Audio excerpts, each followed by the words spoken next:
Well, what's interesting is, and this is the part about accessibility that how we approach it from Applied is it's based on the principles of universal design. And basically the principle of universal design is just because we had people with vision impairment or with low vision in mind when we're designing it, doesn't mean that it helps people who don't have low vision.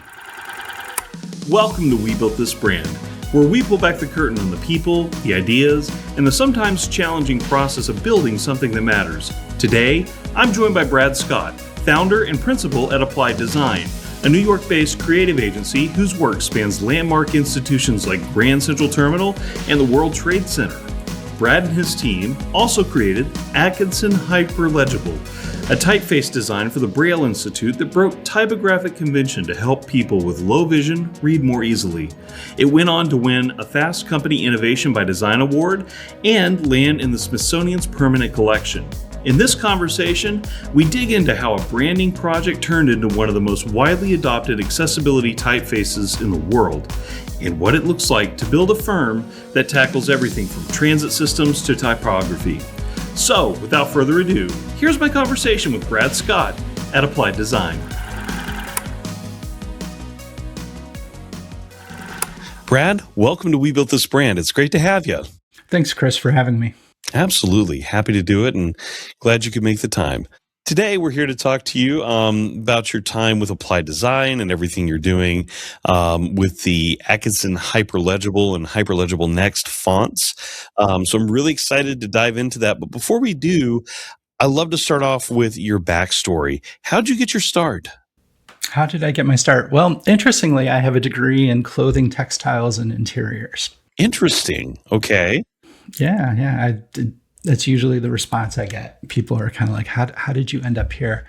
The way that I actually ended up here was my degree being that it was in interior design, and my program that I was studying was more focused on space planning and programming, which at the time was, basically how you move people through space, right? How do you use visual cueing? How do you use materials? How do you use room layout to basically help people, move through an interior?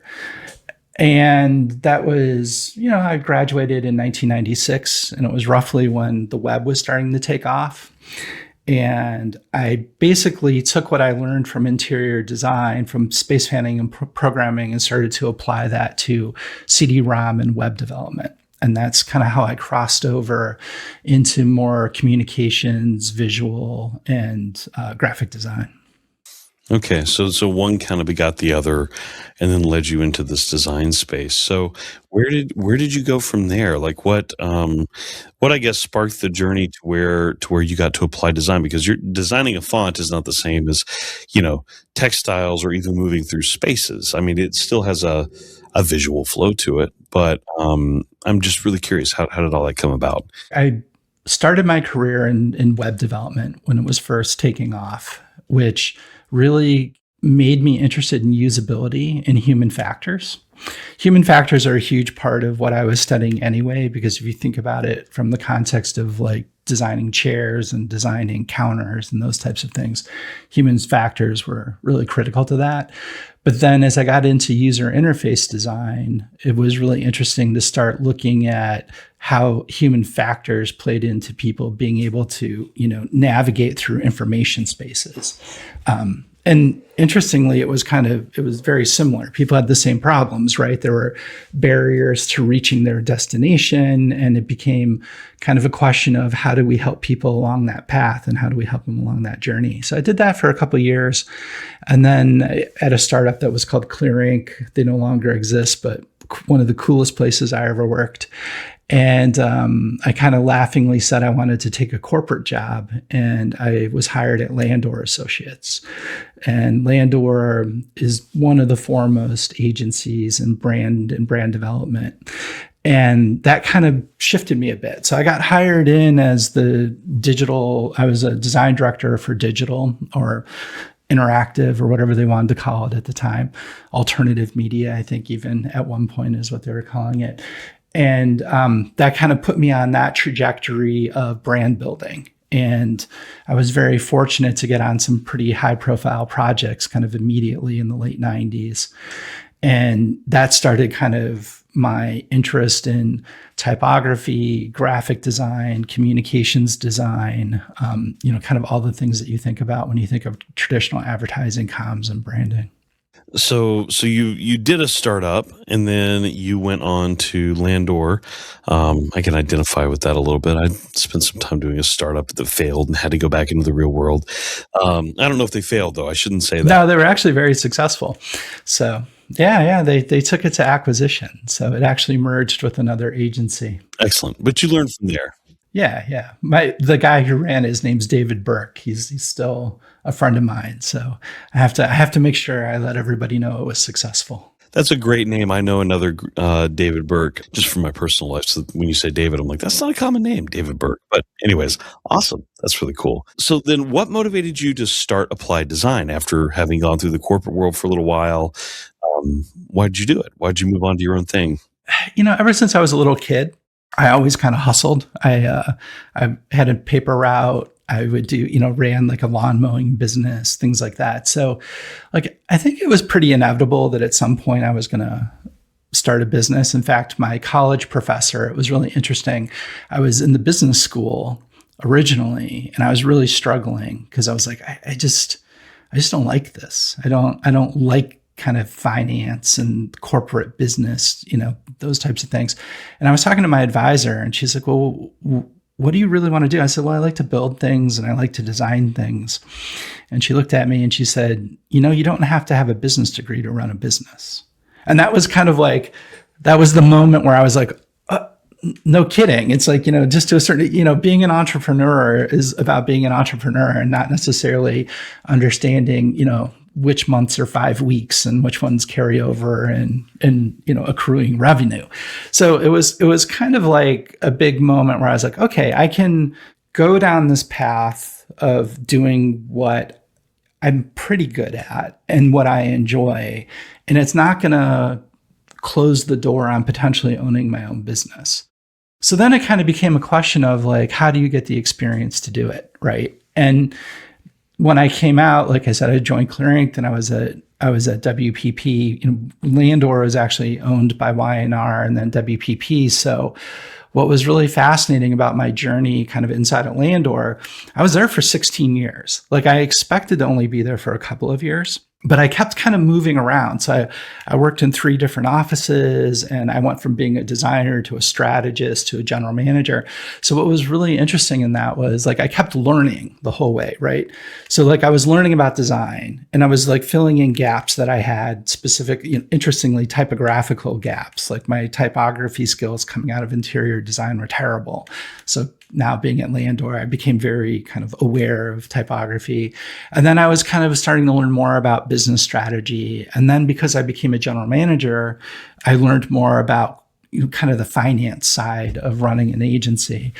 And that all kind of culminated at the same time of when we were realizing really quickly that as much as I was enjoying Landor, I really wanted to be able to provide a slightly different service to the clients that I was working with, which like really kind of allowed us to get a little bit more into the weeds on their projects and kind of being a little bit more like embedded with them. And that's something that kind of in a larger agency structure is slightly challenging to do.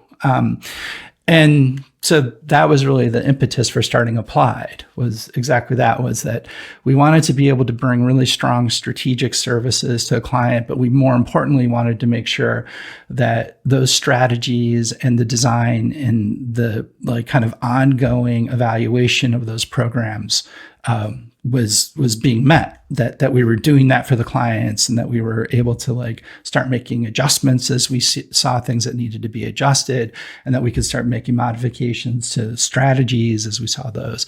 And like I said, it was just, it didn't really fit in with the larger model. And I think probably because you need kind of a smaller client for that. Like those types of clients tend to be more like challenger brand clients versus like the larger Procter and Gamble's and Colgate's of the world, and those types of places. They definitely get to a place where Yeah, like you found a niche. You found something, it sounds like, that was a need, and you moved into it. I think that's always a really good opportunity for a new business. You find something someone else doesn't want to do, and you go and be that resource that can do it for those people. That's 100% correct. I mean, what we were noticing was, so my business partner and I, Craig Doby, he and I were running the Verizon account. So we were the AOR for design for Verizon. So for Verizon Land and Verizon Wireless at the time. And we came off of that, and we picked up a couple of like smaller clients. We picked up like World Trade Center, and we picked up a couple others. And what we were realizing was exactly that, was like the clients needed the strategy and the design, but more importantly, they needed kind of the advocate once it was into the marketplace, right? They really needed kind of the agency to almost become like their in-house marketing or design firm to be able to then continue to develop the branding, and also develop it as the market changed, as kind of perceptions changed and things like that. So that was exactly why we even named the company Applied, right? It was about the application of the design work, not just the beginning and strategy phases of it, but the actual application of it. Yeah. Well, when you get into smaller companies, the marketing leadership starts to shrink, right? Like, my small business is at a point where I'm the chief marketing officer too. So, I'm sure you probably have felt that at some point along your journey as well. And, it's a challenge to think about resourcing, larger firms for quality work. Like, it can be hard. So, I think it's great that you moved into that space. So you were doing all that. So tell me how Atkinson Hyperlegible came about. What was the genesis of that idea? It was an interesting project because Braille Institute came to us basically for a rebrand.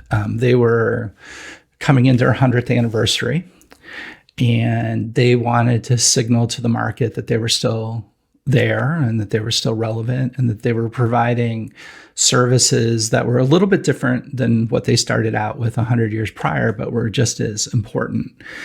And to understand this a little bit, Braille literacy was their founding mission, and Braille was incredibly expensive to produce and was not available to people broadly who needed to learn to read Braille, and secondly have publications that were like available to them. So, Braille's founding by Atkinson, who was the founder of Braille, was to both increase literacy and increase the availability of books, basically. The first book they actually translated was the Bible.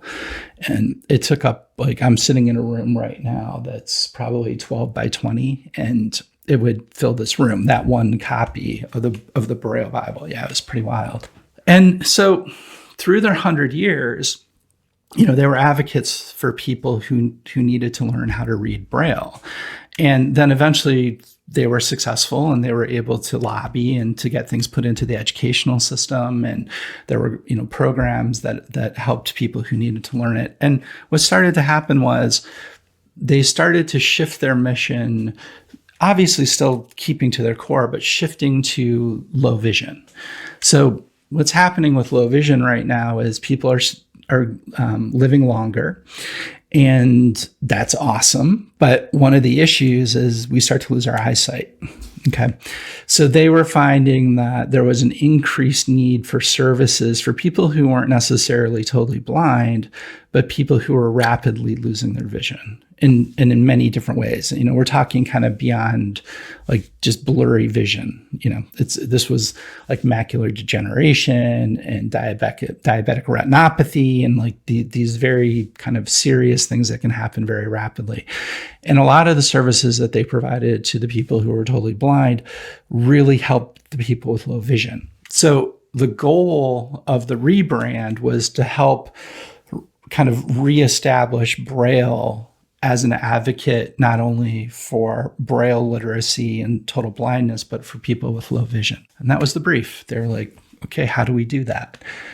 And, we went through the typical process, like you do. It's like, okay, let's do our executive interviews and do our market analysis. And, you start looking for areas that they can play and all those types of things. And it became very obvious to the design team, that Craig and Elliot specifically, that if we were going to move forward with a new identity, we had to make sure that the font selection that we were choosing would be easily read by somebody with low vision. But it also had to be equally aesthetically pleasing. And that's where there really wasn't anything on the market, or there wasn't anything that we could find at the time that kind of met both criteria, right? So we very naively, very quickly sketched out what Atkinson Hyperlegible would look like, pitched it to the Braille Institute.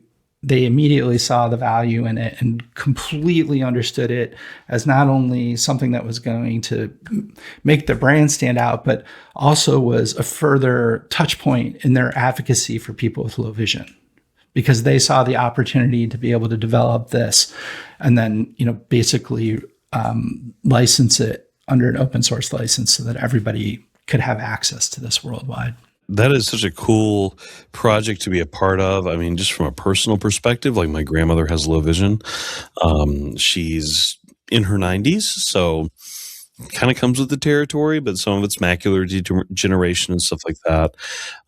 So the work that you all are doing, I mean, I'm sure has an impact on her on some level. And I just think that's really cool. That's a really neat thing to do. I've never designed a font before. Neither had we. It was the first time for us too. So what was that process like, taking, having to develop, the alphabet, all that stuff? You're working with the Braille Institute, so you probably had some experts on hand to make sure you all were doing it right. But what was that process like the actual design workflows of that? You don't have to get into the nitty gritty, but I'm just really curious.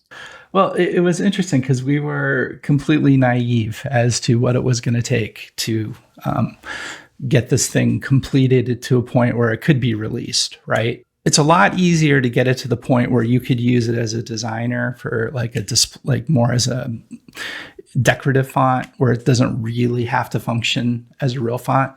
But to get it to be available, to be able to be downloaded from Google Fonts, for example, it had to meet certain criteria. It had to have a certain number of character counts and character pairs and things like that. So that was the real process was, okay, how do we actually get it to the point that it can be commercially released?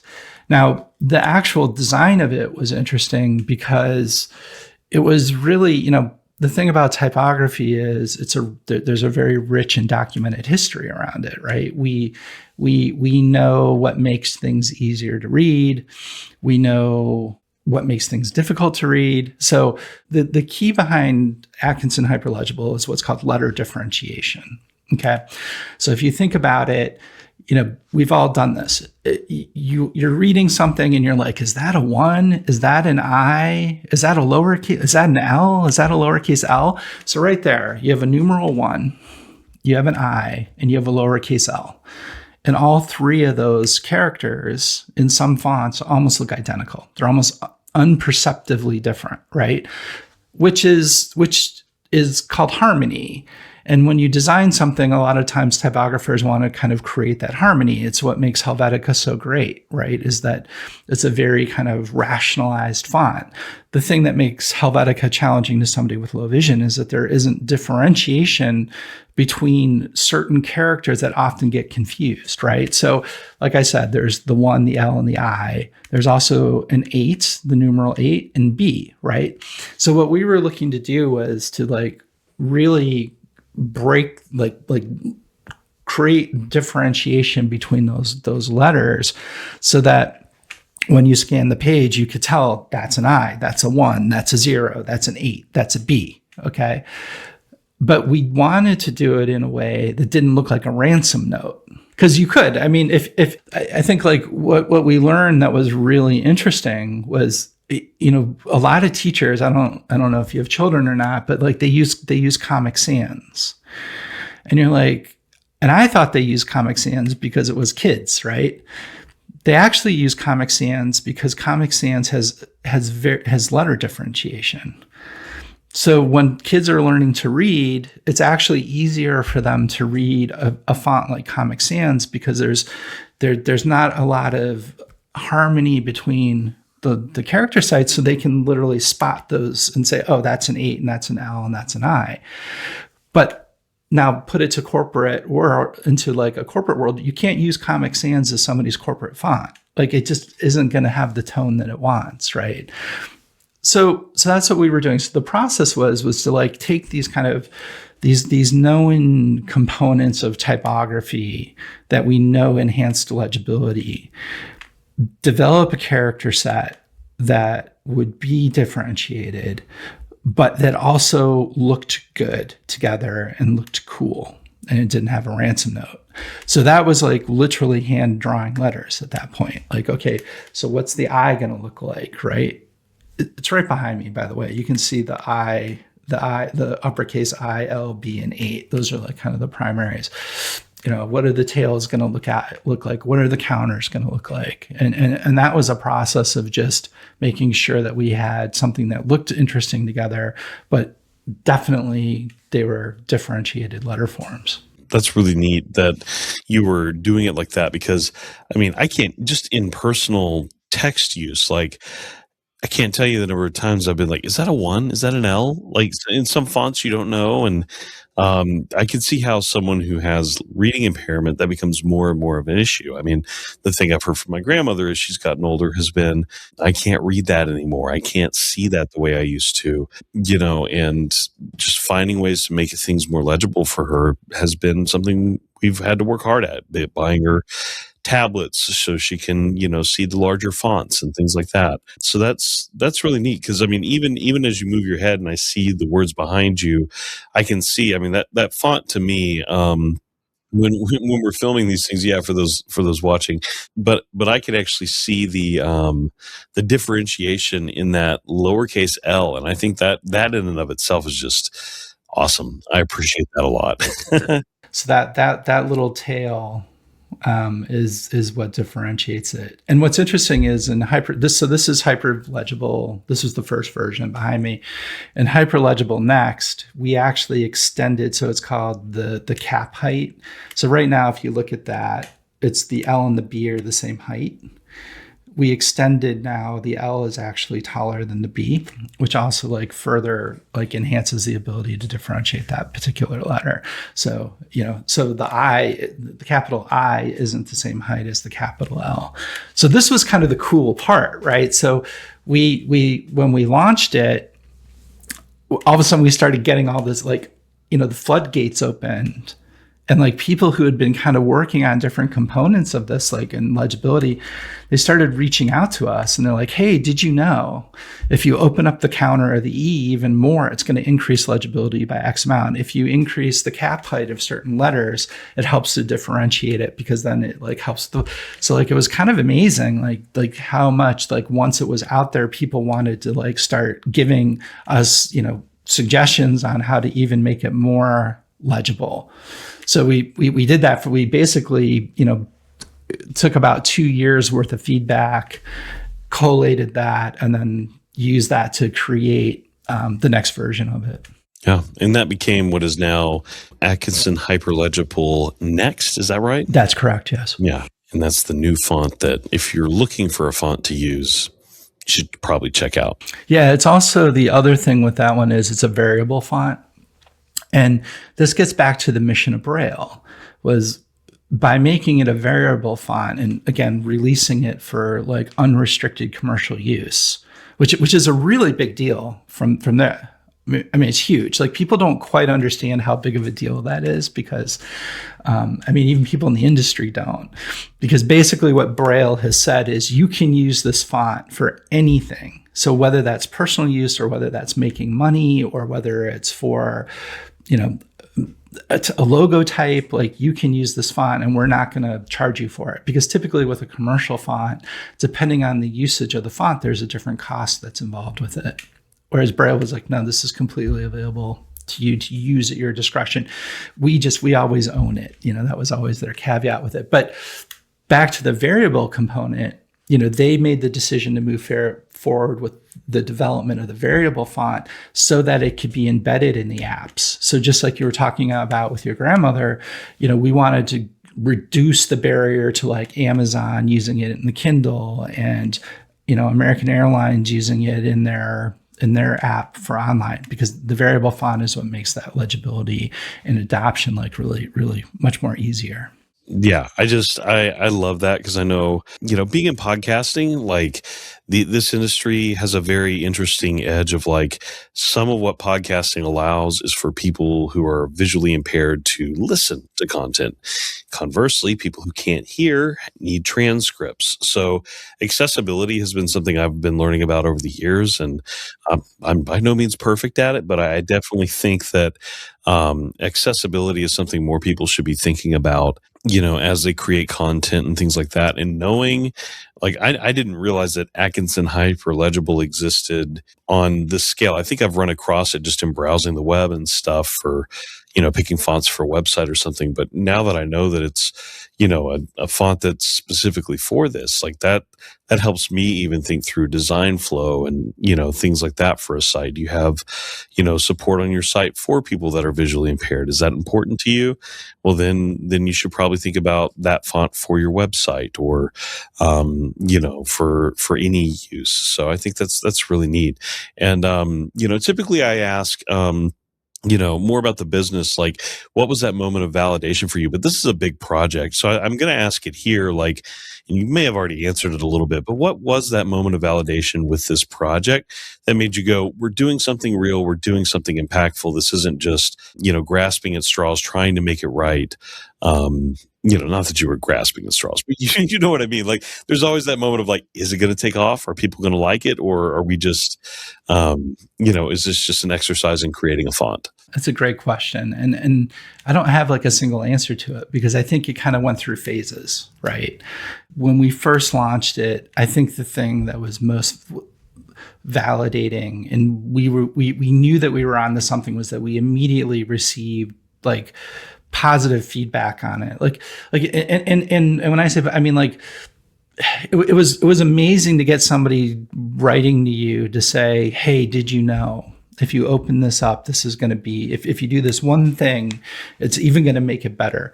So, receiving like people were taking the time to actually reach out and want to contribute, said to us, like, there's something here. I think the other thing was, just getting just people being excited to have it. Like, we were, the Braille Institute was receiving emails, and we were receiving emails kind of similar to your story. Like, my grandmother has low vision. This is what's going on.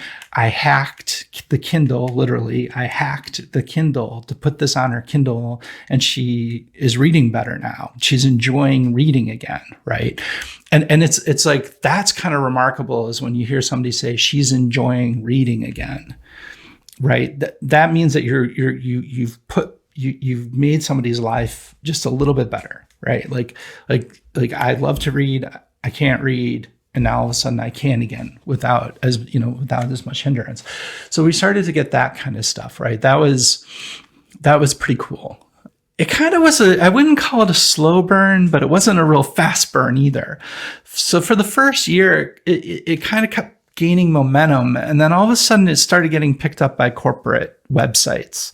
So all of a sudden it was in Blue Origin. It was like one of their options for, I guess if you want to go to the moon, you could choose Atkinson Hyperlegible. That was kind of cool. But for me, the biggest one was it ended up in Canva. Like, it was one of the standard fonts that was inside of Canva. And we were like, whoa, this is pretty cool now. I mean, it's always cool, but you're kind of like, wow, Canva picked this up. And then Google Fonts picked it up, and then that like kind of unlocked a lot of the distribution.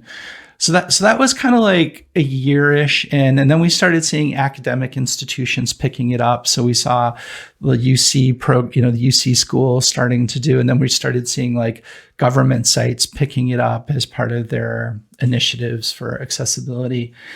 And then, ultimately, like, we started seeing like it's being served, 40 million times a week now off of Google Fonts. And you start seeing that kind of stuff, and you're like, oh, that's pretty interesting. It's starting to really gain momentum. So that was, that's kind of how we knew that like people were finding it and were using it and were appreciating it. And it was kind of wild, actually. It's like, but it didn't happen all at once. It took a little bit of time. And then ultimately, I think as a designer, what was phenomenal was when we got the call from the Smithsonian to put it into the permanent collection of the Smithsonian. And I was like, that was just kind of mind blowing. We didn't think it was real. It was funny. Elliot Scott, who is the creative director on the project, he called me and he's like, I just got this email. It looks like it's from the Cooper Hewitt Smithsonian, but I'm not sure that it's real. And, of course we're like, there's no way it's real. And we looked into it, and sure enough, it was. And they, they had reached out to let us know that they were going to be putting it forth to go into the permanent collection at the Cooper Hewitt Smithsonian. And then ultimately, so it's hard not to brag about it, but it was pretty cool. It was like, for me as a designer, I was like, wow, like this really caught the attention of like enough that it's actually being archived in perpetuity, which I thought was pretty cool. Just to be able to say that something you've contributed to got into the Smithsonian, that's amazing. I mean, that's really cool. I don't think I realized it had been there yet, but that's awesome. So you got to the point where this is now in the Smithsonian, and you've made an update. Now you've got Hyperlegible Next. So what's the big improvement with Next? Why is it the next version? Want to launch a podcast without the hassle? HumblePod makes podcasting easy. From concept to launch, we'll help you create a professional, engaging show. Already have a podcast? We handle editing, show notes, transcriptions, and even video production, so you can focus on your content. With our tailored services, you get high-quality production, seamless publishing, and expert support at every step. Whether you're starting fresh or leveling up, HumblePod ensures your podcast sounds amazing and reaches the right audience. Visit humblepod.com to get started today.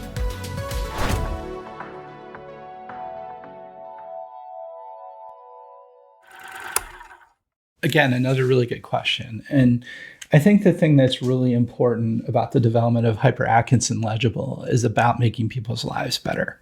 Okay. And the first version did it at kind of a very, like, I would say kind of basic typographic level, right? You could get the thing to work. You could use it in Word and things like that, or you could use it for your print pieces, or teachers could use it in their classroom materials.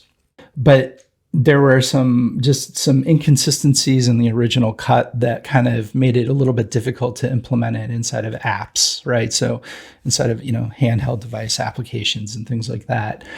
And we knew that was like, we had to engineer those out to be able to get the adoption into like things like the Kindle and things like the iPhone and Android phones and things like that. So that was really the genesis for it, was to like kind of iron out the issues that were preventing it from being kind of broadly adopted in the digital world.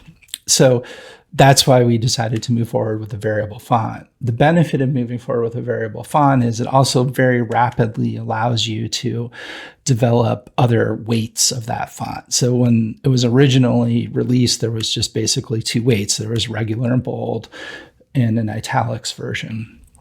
And with Next, it basically allows us to have multiple weights that are available for the distribution. So people could have a thinner one and even a thicker one, but that were all being algorithmically adapted to the screen so that the legibility remained the same. Because what doing a variable font allowed us to do was like not, if it went super bold, like, when you just hit bold in Word, it just kind of makes everything bigger, right? It just kind of fills in the counters, for example, right?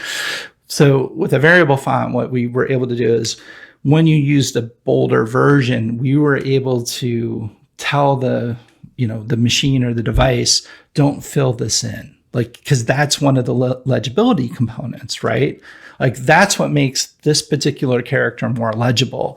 So now as a variable font, we weren't leaving it up to the computer necessarily. We were leaving it, we were telling it, okay, this is how you need to render this thing. So that's a lot of technical stuff. But the net effect of that is it just makes it easier for app developers to use the font, make sure that it's consistent, and ultimately get to the people that need it. So that was it. And then the other thing that we did was we also developed a monospaced version. So monospaced is like, if you look at it, looks like machine code kind of. It's not, it's like there's spacing in between it. And the reason why that was important was that allowed people who code, right? So people who are writing code for computers and stuff, to actually have a version that they could use to continue to be able to do what they do as a vocation. Plus, it looked cool. What was interesting about the monospaced font, though, was the very first application of it was actually for a cosmetics brand that is all about accessibility, and they actually used it in their packaging to increase legibility. Plus, and they thought it looked pretty cool. So that's how it ended up with that. By the way, you mentioned Blue Origin earlier, and you're like, I don't know why you would want that, but like, think about being in space. Like, if the temperature changes and you have to put a helmet on, all of a sudden your vision is impaired. So maybe that's why it's there. It's one of those like fallbacks they can use if they start, being in a low vision situation. Well, what's interesting is, and this is the part about accessibility that, how we approach it from Applied is it's based on the principles of universal design, right? And basically the principle of universal design is, just because we had people with vision impairment or with low vision in mind when we're designing it, doesn't mean that it helps people who don't have low vision, right? And this is where I think, this is the shift that I want to see with accessibility, is that people think of them as being bifurcated, and they're not. It's like, if you take an approach of universal design, which is like that, Atkinson Hyperlegible is a high legibility font. So in instrumentation, it's going to benefit people with 20/20 vision. It's going to benefit people who have low vision, right? Because that's what it's designed to do. It's designed to like be able to be seen, be scanned, be read very quickly. So think about it in car instrumentation, obviously, space instrumentation. Think about it in wayfinding, things like that, where you're like kind of quickly scanning and having to see something, or checking an indicator on your dashboard, or whatever it happens to be. The principle of universal design is this will help you. It will help you no matter where you are on that spectrum of vision loss, either at zero or having had a lot of it. And I think that that's kind of what makes Atkinson Hyperlegible a little bit different, is that it proves that it can serve an accessibility function without having to necessarily compromise kind of the look, tone, feel of it. And I mean, that's what makes it so interesting and helps it, I think, stand out, is just that intense legibility to it, if that makes any sense. Like, it really, even as I'm looking, like I've got a copy of the font open here to my right, and I can see that, it looks easy to read. Like, it just, I think it's great. Well, that's really neat on the Hyperlegible Next piece. Tell me a little bit more about applied design and kind of where you all see things going for you. I mean, how have things been since the Braille project, and kind of what do you envision as kind of your future now? Are you going to do more in the accessibility space, or is there a path there? Where are you all at with that? I'm going to answer that by like just saying, like, our client base, it is something that is very important to our client base. So we do a lot of work within healthcare and healthcare providers. We do a lot of work with transit authorities, so the MTA, the Port Authority. And then we do a lot also with retail real estate. So those are like, think of malls, things like that. And then a lot of what we also do is we work with challenger brands for our CPG clients, but all of our CPG clients tend to have a really interesting accessibility component to it. So, I mean, I think the short answer is, by virtue of the type of clients that we have, this is an issue that it's not something they're just exploring. It's something that's integral to their businesses. So we have to kind of continue to understand how, things like Atkinson Hyperlegible Next help the people that they're serving, but also, like, to your point, how any content that we're developing or any space that we're developing meets ADA standards and generally is just kind of has humanity in it, right? Like, that's where it goes back to this idea of universal design, which is like, yeah, you can meet the ADA standards, but you can also, like, say, you know what, by doing this, we're also going to just kind of make things better for everybody. And we're just lucky because our client base, those are things that are very important to them, right? In healthcare, and like I said, we primarily work with providers. So those are hospitals and those types of things. They need to make sure that that patient that they can eliminate all the distractions they can possibly eliminate to get a better outcome for that patient, right? You don't want them stressed out. And that could be from trying to fill out a form to trying to navigate through the hallway, right? Because what it comes down to is every little component contributes to that person's successful outcome, whatever it happens to be. And the same goes for, the work that we do with, like, Grand Central and that. It's like, yeah, we have to aesthetically make sure that it's going to work the way it needs to work. But we also, when it comes down to it, we have to, like, make sure that people can navigate through spaces and eliminate anything that's going to get in the way of doing that. I think it's wise to come at it from a perspective of, hey, we're baking this into what we do, so that it also helps everyone else. I think, versus just thinking about what's the coolest way we can do this and, making it look as neat as possible, but without having put that through the filter of how does this help everybody else? They're not mutually exclusive, right? I mean, they're not. And I think, that's our core mission, is to, like, let people know that, like it can be both. And that's the job of a commercial designer, right? Like that's our job. Our job as commercial designers is to be able to meet the criteria of what the client needs, or what the audience that we're trying to reach needs, or the people that we're trying to reach, right? Like that's what commercial design's all about. Yeah, that's awesome. So, thinking towards the future, what's top of mind for you in the industry right now as it evolves? Besides just making sure what's being produced is the best possible thing that can be produced for what needs to happen, right? So, like, besides just having, like, high standards in design and high standards in people being able to use it, the obvious things like how do we integrate AI into our tool set? Where does it fit in our business? How do we use it? We're huge proponents of AI. We have been for a long time, but we're big proponents of it as a tool, right? Not as just a rip-o-matic kind of thing. And making sure that our people are up to speed on how those things work. Like those are super critical to us right now. And I would say the other thing that we're really keen on is making sure that we retain a multi-generational workforce, because what we've noticed is you get a huge amount of knowledge from every group of people who are available to work, right? So, like, whether it be somebody straight out of college or somebody who's potentially retired who's coming back into the workforce because, they're bored and can't believe they're retired. So, like, we want, one of our big things right now is, like, how do we not lose the knowledge that preceded us, and how do we develop the talent that's just entering in?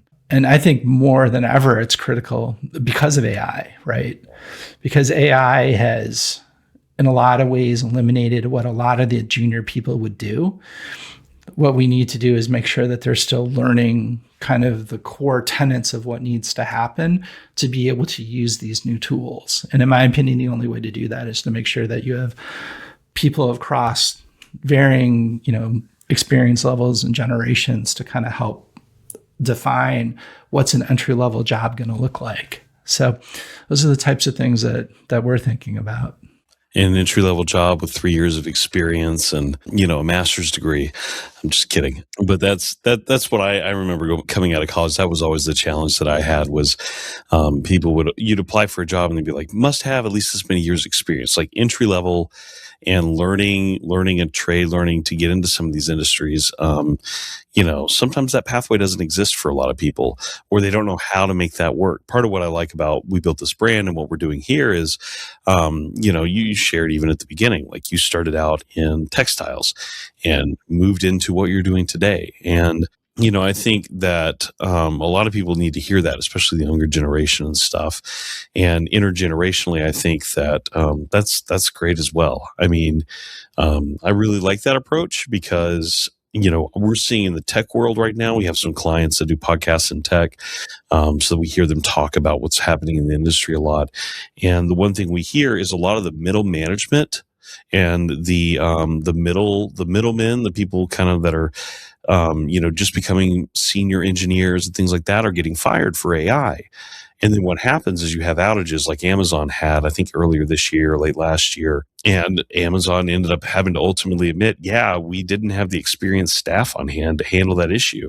We had a bunch of newbies that we hired cheap, and we have very few at the top or in the middle that could have caught that.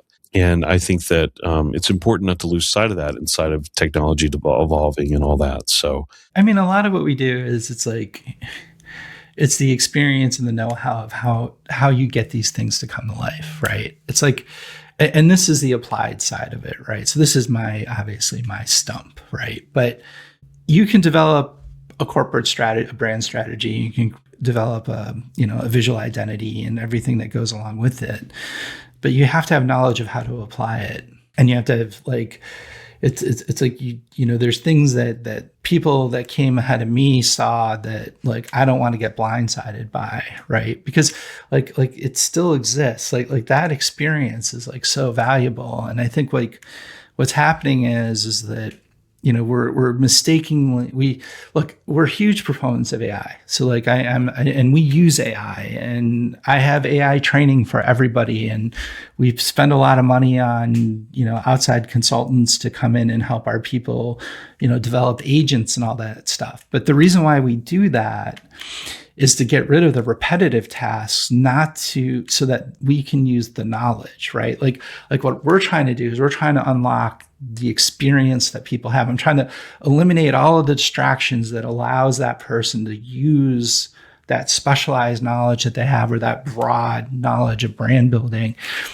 to be able to spend time on that, right? That's the goal of it. And then, so it's we need to make sure that transfer is happening, because if we don't, then we're just kind of losing things that we know to be true. And I think that's a little bit short-sighted. It's these things have to exist together, right?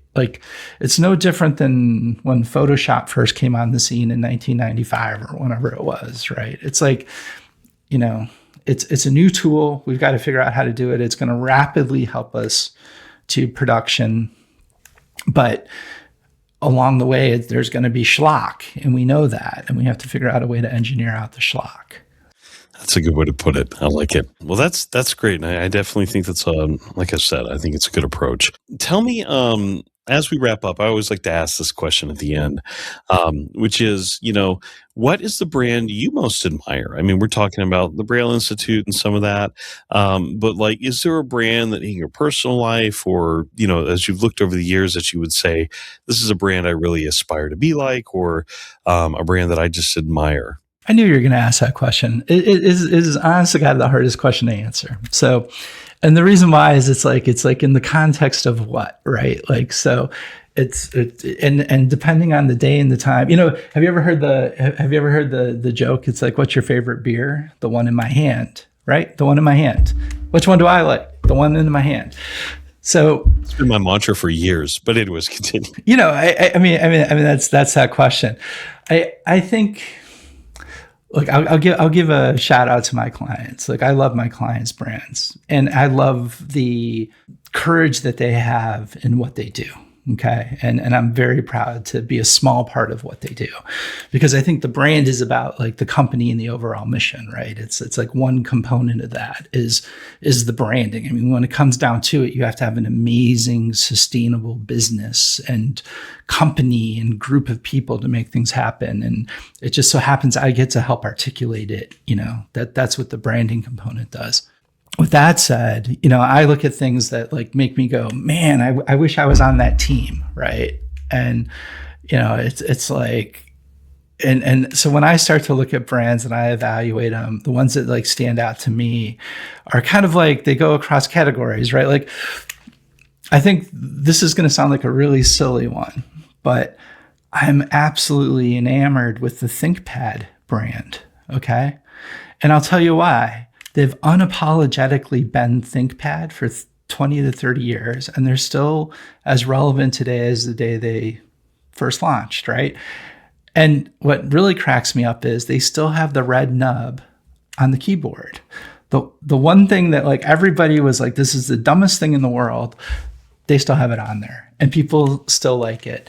And I think it goes to their culture of kind of perseverance, right? They spun out of IBM, they lost IBM, they came Lenovo, but they somehow kind of didn't lose their course. They may have steered a little bit off, but I really find it like fascinating that they've been able to maintain kind of their core, right? In a world that's like enamored with Apple, right? It's kind of like the perfect antithesis of what Apple does. So like, is it my favorite brand? I don't know, but I think it's pretty cool. I think it's fun. I look at it and I say, they know who they are and they got guts, which is pretty amazing, right? So it's pretty wild. But I'm also a big skier, and I ski on the East Coast, which is a gnarly place to ski. Bless you. Yeah, it's fun, but it's rough. At least you're in the Northeast. You're not in the South like I am. That's true. At least I get to go into New England to go skiing. But there's this like amazing brand called J Skis that has just been blowing me away. And it's been blowing me away because they just seem to be on top of everything. Like you just look at what they're doing from like an e-commerce perspective. I mean, they're a direct to consumer brand. You look at what they're doing from an e-commerce perspective. You look at the way that they've defined their brand. You look at the way that they're running their operations. They're based in Vermont. They're based in Burlington. Like it's like any corporate brand should look at that and say, wow, that's how you do it. Is it 100% like what I would want to be? No, but I'm just really kind of blown away by the fact that they're so dialed in and so small. It's always great when you have a small brand like that can provide that boutique experience to the people that really love and admire what they do. I do fly fishing, so very familiar with like the need to support small businesses, local businesses. And then some of the brands that surround that industry are very user centric. And I always love a good brand like that. Well, it's funny because I was going to mention the Drake. So I don't know if you're familiar with the Drake or not, but no, tell me more. So look it up. It's a magazine. It's a fly fishing magazine and kind of an outdoor adventure travel magazine. It's pretty cool. Drake fly. Okay. Yeah, I'm definitely going to check that out. That's awesome. So you do fly fishing too? I dabble. I would not call myself a fly fisherman. My business partner is. I am not. I go out in the river and slip on rocks and catch trees. So understand. Better to catch them in the streams than skiing, though. That's true. Although that's what I love about J Skis. It's about skiing in the trees, right? Like it's that's what we do. We like to ski in the trees. Well, very cool. Well, Brad, thank you so much for coming on today. Where can people find more about you? Where can they find more about Applied Design and even the Atkinson Hyperlegible and Hyperlegible Next fonts? Oh, absolutely. So you can visit our website. It's helloapplied.com. So www.helloapplied.com. For Atkinson Hyperlegible, you can go to the Braille Institute site and there's a option to select free font and it will take you to be able to download it, or you can go to Google Fonts and download it from Google Fonts. So the benefit of going to Google Fonts is that you can embed it in your website and it will be served natively through the Google infrastructure. Awesome. Well, thank you so much for being on the podcast. Yeah, thanks for having me, Chris. This was great. Absolutely. I enjoyed it. Yeah, I did too. Thank you.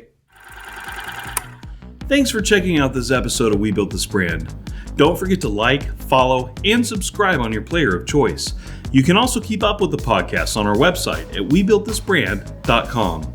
If you like this episode, please give the podcast a 5-star review and make sure to tell all your friends about it so we can continue to build this brand.